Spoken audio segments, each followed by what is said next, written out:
Sáng nay 11 tháng 7 năm 2026 có mặt bên biển Hải Lý, nhà thờ Đầu, Nam Định.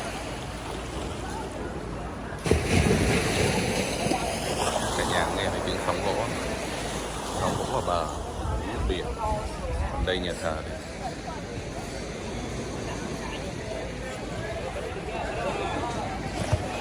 Hai chị trình diễn này. Thợ chụp ảnh rồi.